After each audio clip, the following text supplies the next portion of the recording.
علیکم ورحمۃ اللہ وبرکاتہ۔ حضرات قریب تشریف لے آئیں۔ اللہ تعالیٰ کے فضل و کرم سے اور اس کے پیارے حبیب صلی اللہ تعالیٰ علیہ وآلہ وسلم کی نگاہ رحمت اور شفقت کے طفیل ماہانہ درس قرآن مجید میں حاضری کی سعادت نصیب ہو رہی ہے۔ دعا ہے رب ذوالجلال جل جلالہ ہم سب کی حاضری کو اپنے دربار میں شرف قبولیت عطا فرمائے۔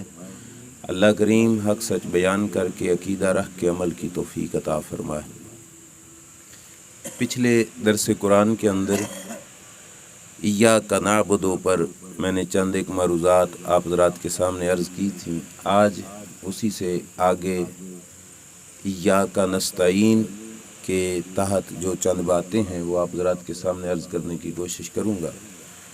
سورہ پاک کے اندر اللہ تعالیٰ نے اپنے بندے کو اپنی تعریف کرنے کا اور اپنی بارگاہ سے سوال کرنے کا ڈھنگ اللہ نے سورۃ فاتحہ کے اندر اپنے بندے کو سکھایا۔ پہلی 3 آیتیں تھیں وہ اللہ تعالیٰ کی ثنا میں، صفت میں، شان میں تھیں۔ الحمدللہ رب العالمین الرحمن الرحیم مالک یوم الدین۔ اس کے بعد یہ جو والی آیت ہے ایاک نعبد و ایاک نستعین، یہاں پہ بندہ اپنا تعلق اپنے مالک کی بارگاہ میں عرض کر رہا ہے۔ اگلی آیت جو ہے اہدنا الصراط المستقیم، وہاں پہ بندہ اپنے مالک سے اپنا سوال اور اپنی عرضی پیش کر رہا ہے۔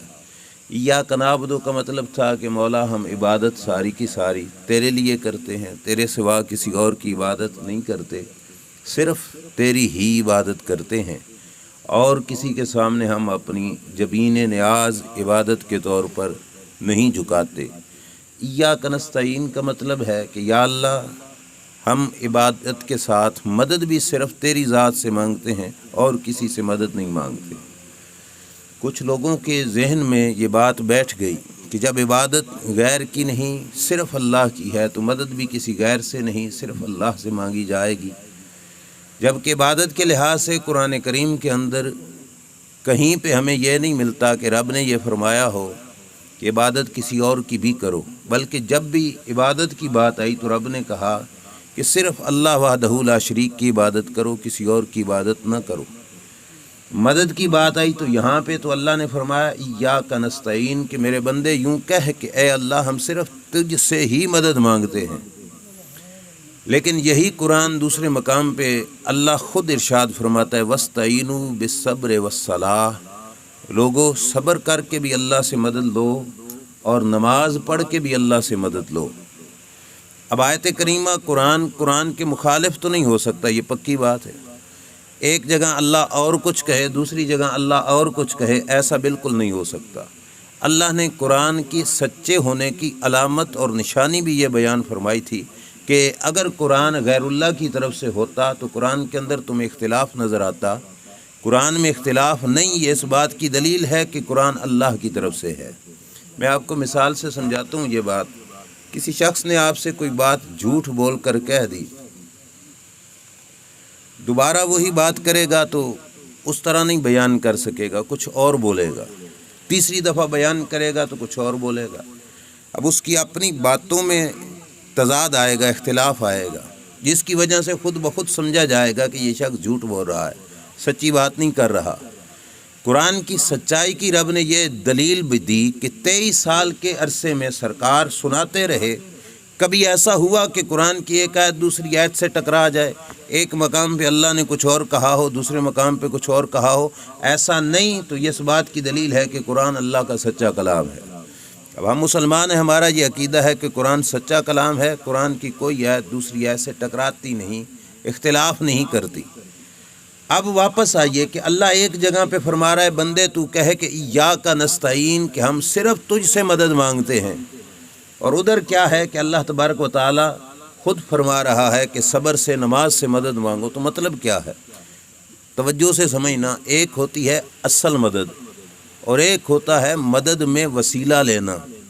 اصل مدد صرف اللہ کی ذات ہی کرتی ہے، اور مدد تک پہنچنے کے لحاظ سے جو وسیلہ ہے وہ نماز بھی بن سکتی ہے، روزہ بھی بن سکتا ہے، صبر بھی بن سکتا ہے، جیسا کہ رب نے قرآن میں خود ارشاد فرمایا۔ اب اس بات کو ہم اپنی ضد کے طور پہ نہیں پیش کرتے کہ اللہ سے مدد مانگتے ہیں کہ اللہ ذاتی طور پہ مدد فرماتا ہے. رب کسی کی مدد کرتا ہے تو کسی کا محتاج نہیں ہوتا، لیکن رب کا بندہ جب کسی کی مدد کرتا ہے تو وہ کسی کا محتاج ہوتا ہے. آپ نے دکاندار سے جا کے کوئی چیز خریدی، اس نے وہ چیز خرید کر تمہیں دی، مدد تو تمہاری ہو گئی نا. آپ کو بازار جانا پڑتا، اگر محلے میں دکان نہ ہوتی، رش دیکھنا پڑتا، دھکے کھانے پڑتے. محلے میں دکان نظر آ گئی تو اس کا مطلب یہ ہے کہ اس نے تمہاری مدد کر دی. لیکن یہ دکاندار جو ہماری مدد کر رہا ہے یہ اپنے آپ سے نہیں، یہ بھی محتاج ہے. یہ کس بات کا محتاج ہے کہ پچھلی مارکیٹ والے سے کچھ دیں گے تو یہ ہمیں دے گا، اگر وہ نہیں دیں گے تو یہ ہمیں کیا دے گا. اسی طرح پیچھے چلتے جاؤ تو وہ پچھلی مارکیٹ والا بھی کسی کا محتاج، پھر کارخانہ آ جائے گا وہ بھی کسی کا محتاج. چلتے چلتے بات جا کے رکے گی تو اللہ وحدہ لا شریک کی ذات پہ رکے گی. رب کی ذات وہ ذات ہے جو کسی اور کی محتاج نہیں. جب بات رب پہ پہنچے گی تو مطلب یہ ہوگا کہ مدد رب فرماتا ہے. رب کس سے لے کے کرتا ہے اس میں کوئی شک نہیں کہ رب کسی کا محتاج نہیں. جو مدد کرتا ہے اپنی طاقت سے ہی فرماتا ہے. اللہ کا نبی مدد کرتا ہے تو رب اس کی مدد کرتا ہے تو وہ ہماری مدد کرتا ہے. اللہ کا ولی مدد کرتا ہے، کوئی پیر فقیر مدد کرتا ہے تو اللہ ان کی مدد فرماتا ہے تو وہ ہماری مدد کر دیتے ہیں. اس میں کوئی شک نہیں کہ وہ محتاج ہیں رب کے، اور جو بغیر محتاج ہونے کے مدد کرتا ہے وہ صرف وحدہ لا شریک کی ذات اقدس ہے. آئیے کہ جن لوگوں سے، جن حضرات سے ہم مدد مانگتے ہیں، اللہ والے ہو گئے، اللہ کے نبی ہو گئے، اللہ کے ولی ہو گئے، بلکہ اہل سنت و جماعت مزارات نیک بندوں کی، وہاں پہ بھی جا کے اللہ سے مدد طلب کرتے ہیں، ان کا وسیلہ ڈال دیتے ہیں، یا اللہ اس پاک بندے کے صدقے سے ہماری مدد فرما. دوسرے لوگوں کے ذہن میں یہ خدشات اٹھنے شروع ہو جاتے ہیں کہ اللہ مدد کرتا ہے، یہ چیزیں کیسے مدد کر سکتی ہیں. میں ایک حدیث پڑھنے لگا ہوں، مسلم شریف کی ہے. اللہ کے رسول صلی اللہ علیہ وسلم نے فرمایا النذر حق. یہ بات ہر دیہاتی بھی سمجھتا ہے، عام بندہ بھی سمجھتا ہے کہ رسول کریم صلی اللہ علیہ وسلم نے فرمایا نظر لگ جانا برحق ہے. یہ ہمارے معاشرے میں ماحول میں ہوتا ہے، کسی کی اچھی کوئی چیز دیکھ لے، نگاہ ڈال دے، کہ بڑی اچھی ہے، جھٹ نہیں گزرتا، تھوڑی دیر نہیں گزرتی، اگر جاندار ہے تو بیمار ہو جاتا ہے، یہ مر جاتا ہے، یہ تکلیف میں پڑ جاتا ہے. کوئی بے جان چیز ہے تو یا تو ٹوٹ جاتی ہے یا خراب ہو جاتی ہے. یہ ماحول معاشرے کے اندر عام طور پر پائی جانے والی چیز ہے، اور اس بات کو رسول کریم صلی اللہ علیہ وسلم نے فرمایا النظر حق، نظر لگ جانا برحق ہے. اور فرمایا لو کان شیء سابق القدر لسبقته العین، اگر اللہ کی تقدیر سے کوئی چیز سبقت لے جانے والی ہے تو وہ نظر کا لگ جانا اس سے بھی سبقت لے جانے والا ہے. تقدیر سے سبقت لے جانے والی کوئی چیز ہے تو سرکار نے فرمایا وہ نظر کا لگ جانا ہے. تو اس سے پتہ چلا کہ کسی بندے کی نظرگاہ کسی شے پہ پڑے، اچھی خاصی شے کو بیمار کر دے گی، اچھی خاصی شے کو خراب کر کے رکھ دے گی، اچھی خاصی شے کو توڑ کے رکھ دے گی. بلکہ ہم نے بزرگوں سے سنا ہے کہ لوگ کہتے ہیں کہ کسی کی نظر تو پتھر چیر کے بھی رکھ دیتی ہے. کئی نگاہیں ایسی ہوتی ہیں خوبصورت پتھر پہ پڑ جائیں، چٹان پہ پڑ جائیں، کسی اچھے پتھر پہ پڑ جائیں، ان کی نگاہ میں آ جائے کہ یہ پتھر بڑا خوبصورت ہے تو پتھر کو چیر کے رکھ دیتی ہیں. اب سنی حدیث، میرے نبی علیہ السلام کے صحابی ہیں حضرت سہل بن حنیف رضی اللہ تعالیٰ عنہ، بڑے خوبصورت تھے، اللہ نے ان کو حسن بھی دیا تھا، جمال بھی تھا، حضور کے غلام بھی تھے، تقوی کا بھی نور تھا. غسل کر کے نکلے، کنگھی کی جو ہے تازہ غسل تھا، حسن تھا ان کے چہرے پاک پر. کسی نے دیکھا تو اس کی نظر میں بھا گئے، انہوں نے کہا بڑا سونا لگ رہا ہے. حضرت سہل بن حنیف گرے، بے ہوش ہو گئے، جان لبوں پر آ گئی، زندگی اختتام کے بالکل قریب چلی گئی. حضور علیہ الصلوۃ والسلام تک بات پہنچی تو سرکار نے فرمایا اپنے بھائی کو کیوں مارنا چاہتے ہو؟ کسی کے بارے میں شک بھی ہے تمہیں کہ کس کی نظر لگی؟ کسی نے دیکھا ہو، کسی نے اس کے بارے میں کچھ کہا ہو جس کے بارے میں تمہیں کوئی شک ہو، کوئی بتاؤ تو صحیح. ایک شخص کا نام لیا گیا، یا رسول اللہ فلاں نے دیکھا تھا اور اس نے کہا تھا بڑا خوبصورت لگ رہا ہے. اب پچھلی بات بھی ذہن میں رکھو، ساتھ یہ بھی ملاؤ. سرکار نے فرمایا اس بندے کو پکڑ کے لاؤ. پکڑ کے لایا گیا، فرمایا چل وضو کر. سرکار نے ان کو وضو کرایا. جو وضو کا پانی تھا وہ ایک ٹب کے اندر اکٹھا کیا گیا، برتن کے اندر جمع کیا گیا. وضو کر کے جو پانی نیچے گرنا تھا نا وہ ایک جگہ پہ جمع کیا گیا. اور حدیث کے لفظ ہیں جو ما تحت المیزار ہوتا ہے، مطلب ازار کے نیچے جو تہبند کے نیچے جسم ہوتا ہے، یعنی استنجا کرایا گیا، اس کا پانی بھی رکھا گیا. اب وہ پانی فرمایا اس کے اوپر چھڑکو. اب وہ پانی جس پہ نظر لگی تھی اس کے اوپر چھڑکا گیا تو او صحابہ فرماتے ہیں ایسے ٹھیک ہوا جلدی جیسے کسی کی پاؤں میں رسی باندھ دی گئی ہو اور پھر رسی کی گرہ کھول دی جائے تو فوراً رسی کھل جاتی ہے. ایسے لگا کہ پہلے رسی سے باندھی ہوئی تھی طبیعت، اب رسی کھل گئی تو فوراً ان کی طبیعت بھی ٹھیک ہو گئی. نظر کا لگ جانا بھی دیکھو اور اس کا علاج بھی دیکھو. انسان ہے ہمارے جیسا، اس کی نظر لگ گئی تو اس نے ہنستے کھیلتے انسان کو بیمار کر دیا، اور اسی انسان کے وضو کا پانی، اسی انسان کے استنجے کا پانی اس پہ جا رہا ہے تو اس کو شفائیں بھی مل رہی ہیں. یہ حدیث پاک میں ہے، رسول کریم صلی اللہ علیہ وسلم نے نظر کا علاج بھی بتا دیا، یہی پانی اس کا علاج بھی کر رہا ہے. اب یہ پانی بھی خدا نہیں، یہ خدا ہے؟ بالکل خدا نہیں. اس کی آنکھ یہ بھی خدا نہیں، یہ بھی غیر خدا ہے. آنکھ میں اتنی طاقت ہو سکتی ہے کہ کسی پتھر کو بھی چیر کے رکھ دیتی ہے. ملا علی قاری فرماتے ہیں اگر بد کی نگاہ اتنا اثر رکھتی ہے تو نیک کی نگاہ کتنا اثر رکھتی ہوگی. کسی بندے کی نگاہ پڑے تو کسی کو بیمار کر سکتی ہے، تو اللہ کے ولی کی نگاہ پڑے تو کسی کو تندرست کیوں نہیں کر سکتی. اس کے وضو کا پانی جس کی نگاہ سے اگلا بیمار ہوا وہ پانی بیماروں کو شفا دے سکتا ہے، تو رب کے نیک بندے کا پانی کیوں نہیں بیماروں کو شفا دے سکتا. حدیث پاک میں ہے سرکار نماز پڑھا کے نکلتے، صحابہ کا دور ہے، حضور کی اپنی ظاہری حیات طیبہ ہے. سرکار مسجد سے نکلتے تو گلی میں لائن لگی ہوئی ہوتی، بچے ہاتھوں میں پیالے اٹھا کے کھڑے ہیں. نبی کریم علیہ الصلوۃ والسلام جب پاس سے گزرتے تو حضور کی بارگاہ میں پیالہ پیش کرتے. کس مقصد کے لیے؟ یا رسول اللہ اپنی 4 انگلیاں 2 انگلیاں پیالے میں ڈبو دو. کیوں؟ میرا باپ بیمار ہے، کوئی کہتا میرا چچا بیمار ہے، کوئی کہتا میرا بھائی بیمار ہے. پانی کو کیا کرو گے؟ آقا انگلیاں ڈبو کے آپ باہر نکال لو گے، یہ پانی بیمار کو پلائیں گے، اللہ شفا عطا فرمائے گا. اور صحابہ کہتے ہیں حضور کا حسن اخلاق تھا کہ سخت سردی کے موسم میں بھی اگر کوئی پانی ٹھنڈا بھی لے کے آ جاتا سرکار کسی کو نہ نہیں کرتے تھے، سرکار ہاتھ ڈبو دیا کرتے تھے. منع تو نہیں کیا سرکار نے، بھائی اللہ بیمار کرتا ہے، اللہ شفا دیتا ہے، میں کیا کر سکتا ہوں، میرے ہاتھ ڈبونے سے کیا ہوگا، میرے ڈوبے ہوئے ہاتھ کے پانی میں کیا ہوگا. اگر سرکار کی انگلیوں والا پانی شفا دے سکتا ہے تو جس کاغذ پہ قرآن کی آیات لکھی ہوں وہ پانی دھول کر تعویذ بنا کر پیا جائے تو وہ بھی شفا عطا فرما سکتا ہے. آئیے آگے. اللہ کے نبی حضرت موسیٰ علیہ السلام نے رب سے دعا کی تھی کہ یا اللہ اے فرعون سے نجات عطا فرما، مجھے بھی بنی اسرائیل کو بھی میری قوم کو بھی نجات عطا فرما. اللہ کا حکم آ گیا ایک رات کہ اے موسیٰ خود بھی نکل جا یہاں سے، بنی اسرائیل کو بھی لے کے نکل جاؤ، تمہاری حفاظت میرے ذمے ہو گئی. موسیٰ علیہ السلام نکل پڑے، بنی اسرائیل کو بھی لے لیا، خود بھی موسیٰ علیہ السلام نکلے. ادھر پیچھے فرعون کو پتہ چلا تو فرعون بھی پیچھے سے دوڑ پڑا کہ ان کو نکلنے نہیں دینا، ان کو اپنے شہر میں پابند رکھنا ہے. اب تفسیریں بتاتی ہیں کہ موسیٰ علیہ السلام کافی سفر کرتے کرتے راستہ بھول گئے. اب راہ کا پتہ نہیں چل رہا کہ جانا کہاں پہ ہے، پیچھے دشمن ہے اور آگے راستے کا بھی پتہ نہ ہو تو کتنی بڑی مشکل آ جاتی ہے. موسیٰ علیہ السلام نے رب کی بارگاہ میں عرض کیا مولا حکم تیرے سے نکلے تھے، تیری اجازت سے نکلے ہیں، تیرے آرڈر سے نکلے ہیں، اور اب راستہ بھی نہیں مل رہا، تو خود کرم فرما کہ ہمیں راستہ کیوں نہیں ملتا.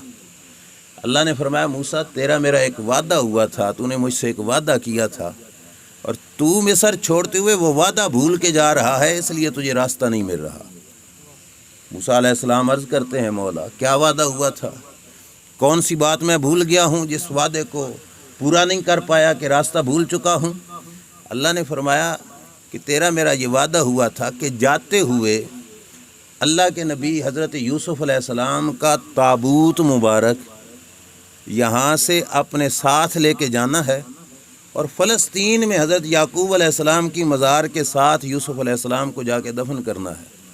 اور یہ دعا تھی حضرت یوسف علیہ السلام کی کہ یا اللہ مجھے وفات کے بعد نیک لوگوں کی سنگت عطا فرمانا.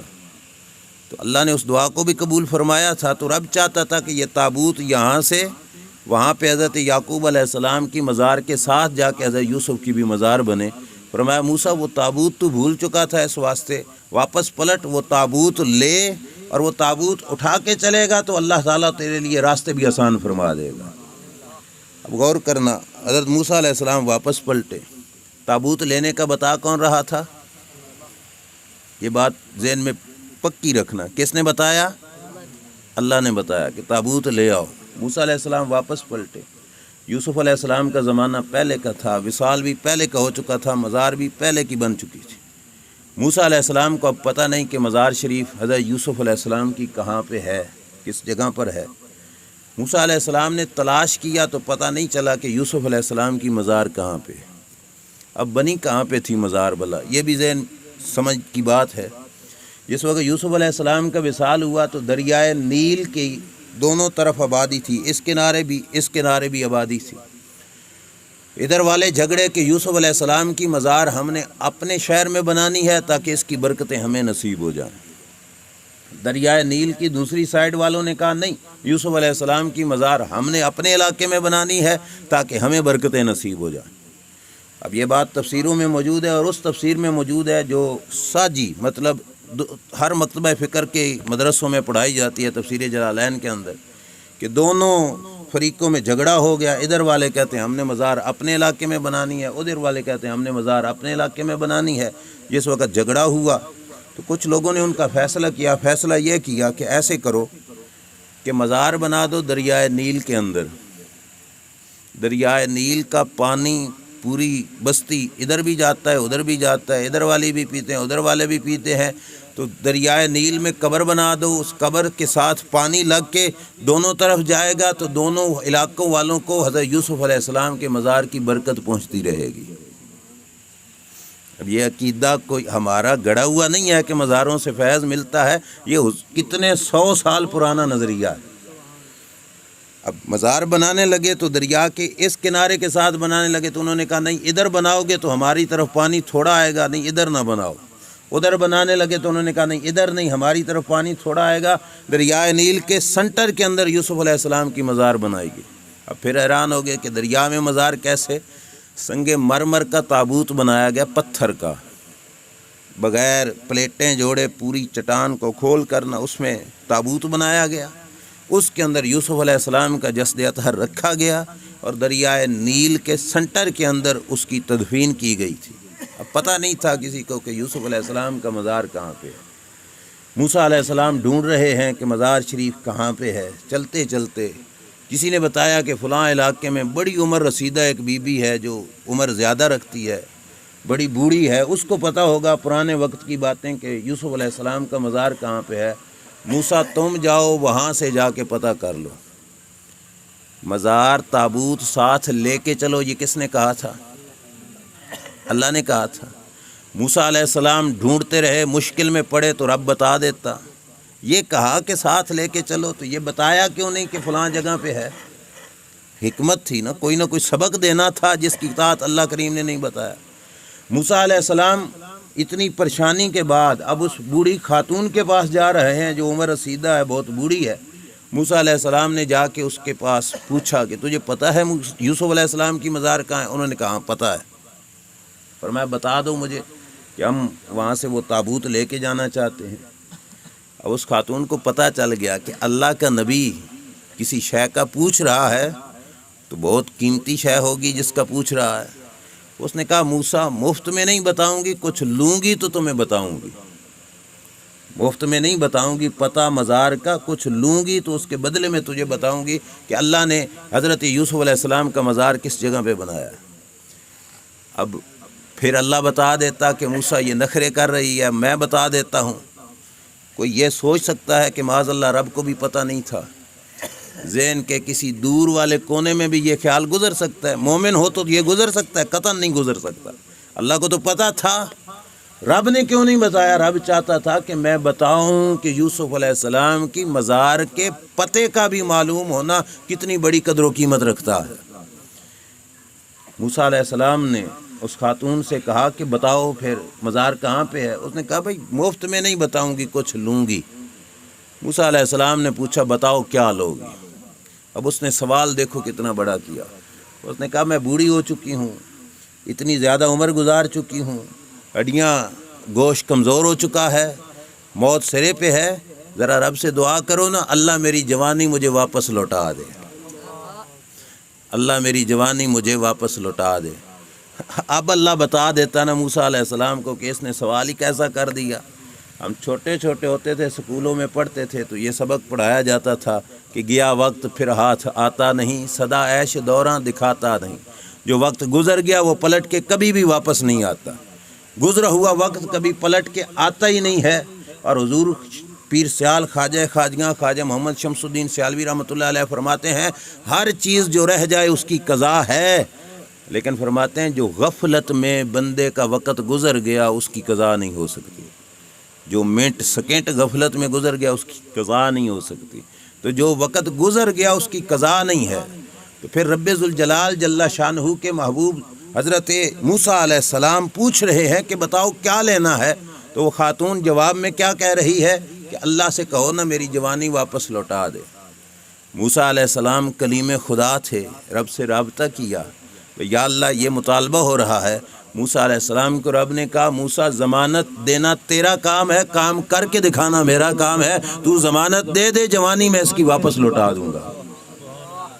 سارے نظام بدل رہے ہیں، سارے انداز بدل رہے ہیں، کبھی بوڑھوں کی جوانی واپس پلٹ کے نہیں آئی، آج اللہ اس کے سوال پر جوانیاں واپس کر رہا ہے۔ رب کہہ دیتا کہ موسیٰ صرف راہ ہی بتانا تھا، اتنے نخرے کر رہی ہے، چھوڑ اس سے میں خود بتا دیتا ہوں، لیکن رب نے کہا نہیں موسیٰ بتائے گی یہی جو مانگتی ہے، اس کی ضمانت دیتے جاؤ، ضمانت تم نے دینی ہے، پورا کر کے میں نے دکھا دینا۔ موسیٰ علیہ السلام نے ضمانت دے دی، ٹھیک ہے اللہ تعالیٰ تیری جوانی واپس لوٹائے گا۔ اب بتا کہا نہیں ایک اور سوال بھی ہے۔ موسیٰ علیہ السلام نے کہا کیا سوال ہے؟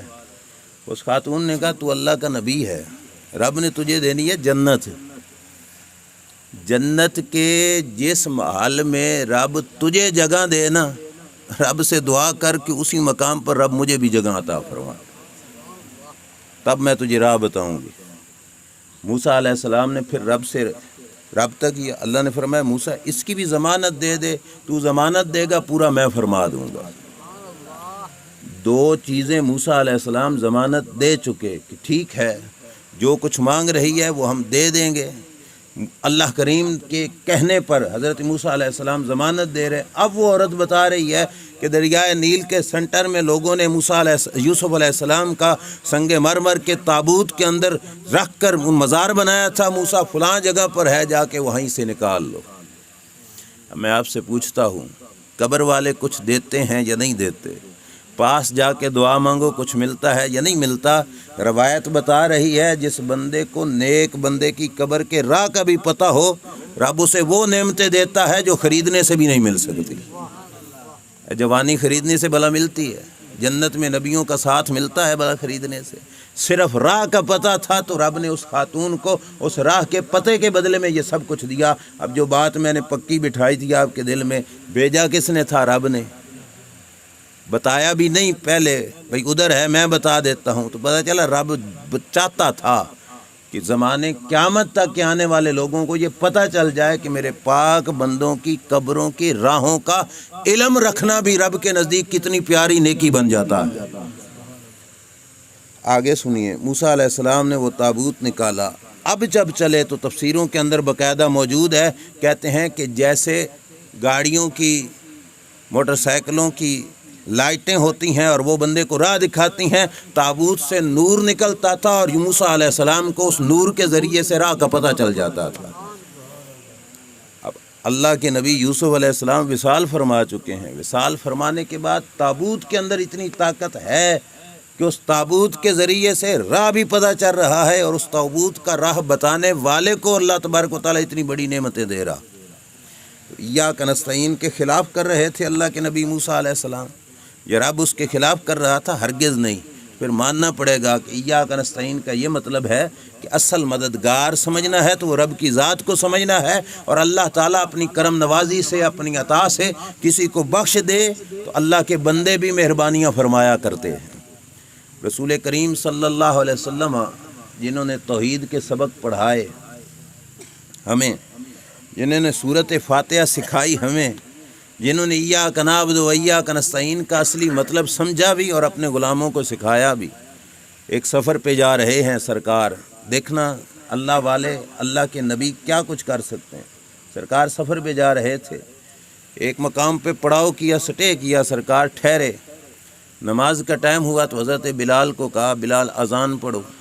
حضرت بلال رضی اللہ تعالیٰ عنہ نے اذان پڑھی۔ بچوں کی عادت ہوتی ہے کہ جو لفظ سنتے ہیں وہ نقل اتارنی اس کی شروع کر دیتے ہیں، تو حضرت بلال نے اذان پڑھی، اللہ اکبر اللہ اکبر۔ پاس بچے بکریاں چرا رہے تھے، ان بچوں نے نقلیں اتارنی شروع کر دیں حضرت بلال کی، اللہ اکبر اللہ اکبر۔ حضرت بلال نے پوری اذان دی، ایک بچے نے پرے کھڑے ہو کر حضرت بلال کی پوری اذان کی نقل اتار دی، اوروں نے بھی نقلیں اتاری۔ سرکار نے صحابہ میں سے ایک صحابی کو بھیجا کہ جاؤ فلاں آواز میں جس نے نقل اتاری ہے نا اس کو پکڑ کے میرے پاس لے آؤ۔ بکریاں چرانے والے ڈھیر سارے موجود تھے وہاں پہ، وہ صحابی گئے، پوچھا کس نے نقل اتاری؟ اب سارے ڈر گئے، شاید سزا ملے کہ ہم نے نقل کیوں اتاری ہے، اس ڈر کے مارے کوئی بول نہیں رہا تھا کہ نقل کس نے اتاری ہے۔ وہ سب کو پکڑ کے لے آئے حضور کے دربار میں، سرکار نے ان سے اذانیں سنی۔ ایک بچہ تھا جس کی آواز بڑی اچھی تھی، سرکار نے وہی اذان سننی تھی، جب اس نے اذان پڑھی فرمایا تو ادھر بیٹھ جا، باقیوں کو بھیج دیا۔ وہ ڈر گیا کہ مجھے سزا مل رہی ہے، مجھے سرکار کوئی تکلیف پہنچائیں گے کہ میں نے ان کے غلام کی عبادت کی جو اذان تھی اس کی نقل اتاری۔ سرکار نے بٹھا کے فرمایا اب میرے سامنے نقل اتارنا، جیسے تم اذان وہاں پہ پڑھ رہا تھا یہاں پہ پڑھ۔ وہ کھڑے ہو گئے، انہوں نے حضور کے سامنے اذان پڑھنی شروع کر دی، نقل اتار رہا ہے، اور بچہ مسلمانوں کا نہیں، بچہ بھی غیروں کا ہے، نقل میں پڑھ رہا ہے اللہ اکبر اللہ اکبر اللہ اکبر اللہ اکبر، اشہد اللہ الہ الا اللہ اشہد اللہ الہ الا اللہ، یہ نقلاً پڑھ رہا ہے۔ سرکار نے رب کی بارگاہ میں عرض کر دیا کہ مولا زبان پہ شہادت کا کلمہ میں نے جاری کرا دیا ہے، اس کے دل سے گواہیاں تو نکال دے۔ اذان میں دو بار ہے نا اشہد اللہ الہ الا اللہ اشہد اللہ الہ الا اللہ، دو بار اس نے نقلاً کہا، نقل کرنے کے بعد جب دل میں، اور دو بار اشہد ان محمد رسول اللہ بھی نقلاً کہا، نقل کے بعد رب نے دل کی دنیا بدل دی، دوبارہ بچہ پکار اٹھا اصل کے طور پر اشہد اللہ الہ الا اللہ اشہد اللہ الہ الا اللہ اشہد ان محمد رسول اللہ اشہد ان محمد رسول اللہ، چار بار اشہد اللہ الہ الا اللہ کہا، چار بار اشہد ان محمد رسول اللہ کہا۔ حضور علیہ السلام کی دعا کی برکت سے دل میں جو کفر تھا اللہ نے اس کو دور فرما دیا۔ کچھ کر سکتے ہیں کہ نہیں؟ کچھ طاقت ہے کہ نہیں؟ اپنے پاس کچھ اختیار رکھتے ہیں کہ نہیں کہ دعا کر کے دل کی کفر کی دنیا بدل ڈالی؟ اللہ کے محبوب علیہ السلام کی دعا سے سرکار نے فرمایا کہ وہ کلمہ پڑھ گئے، مسلمان ہو گئے۔ سرکار نے فرمایا چھوڑ بکریاں چرانا، مکہ شریف کے گورنر کے نام حضور نے پیغام بھیجا، فرمایا آج کے بعد بیت اللہ شریف کی اذانیں یہ بچہ دیا کرے گا۔ صحابی رسول حضرت ابو محذورہ رضی اللہ تعالی عنہ ان کا نام تھا، یہ حضرت ابو محذورہ صحابی رسول بنے، اور بعد کے اندر ان کی نسلیں مکہ شریف کے اندر اذانیں دیتی رہی۔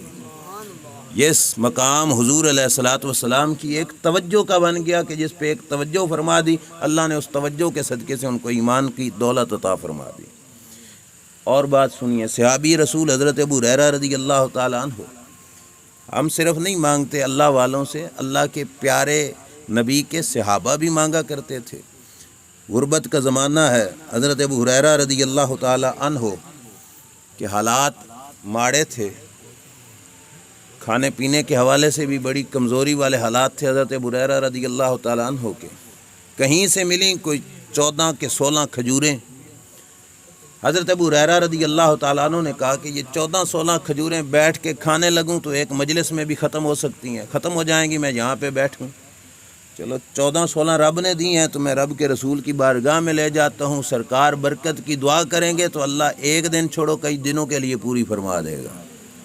مشکوٰۃ شریف کی حدیث ہے، حضرت ابو ہریرہ وہ توشہ دان میں کپڑے کی پوٹلی میں ڈال کے 14-16 کھجوریں حضور کی بارگاہ میں لائے، آقا دعا کیجئے۔ سرکار نے وہ کھجوریں سامنے رکھیں، دعا فرمائی، یا اللہ ابو ہریرہ کے اس رزق میں برکتیں پیدا فرما۔ اب توجہ کرنا، روایت کے اندر باقاعدہ شارحین نے یہ بات لکھی کہ 14 یا 16 کھجوریں تھیں۔ سرکار نے دعا کی، دعا کر کے توشہ دان حضرت ابو ہریرہ کو پکڑایا، فرمایا جاؤ ابو ہریرہ، جب ضرورت پڑے کھجوروں کی ہاش ڈال کے نکال کے کھا لینی ہے، پردہ کھول کے نہیں دیکھنا کتنی بچی ہیں، تو نہ ہی الٹا کر کے خالی کرنا ہے، جب بھی ضرورت پڑے ہاتھ ڈال کے نکال لینی ہے، تم کھاتے رہو، اللہ تمہارے رزق میں برکتیں پیدا فرمائے گا۔ حضور کی ظاہری حیات طیبہ کا دور تھا، ظاہری حیات طیبہ میں حضور علیہ الصلوۃ والسلام حیات تھے۔ حضور علیہ الصلوۃ والسلام کی ظاہری حیات طیبہ میں سرکار جتنا عرصہ زندہ رہے، ظاہری حیات میں حضرت ابو ہریرہ کہتے ہیں میں خود بھی کھجوریں کھاتا رہا، اپنے مہمانوں کو کھلاتا رہا، توشہ دان خالی نہیں ہوا۔ پھر دور آیا سیدنا ابو بکر صدیق رضی اللہ تعالیٰ عنہ کا، غالباً 2.25 سال حکومت کی حضرت ابو بکر صدیق نے۔ حضرت ابو ہریرہ کہتے ہیں ابو بکر صدیق کے دور خلافت کے اندر ہر دن، ہر سال کے اندر، پوری دور خلافت کے اندر ہم خود بھی کھاتے رہے، آنے والے مہمانوں کو بھی کھلاتے رہے، توشہ دان ختم نہیں ہوا، بلکہ رب نے اس میں برکتیں پیدا فرما دی۔ حضرت ابو بکر صدیق کے وصال کے بعد حضرت عمر کا دور آیا، غالباً 6 سال کے 8 سال ان کا دور حکومت رہا۔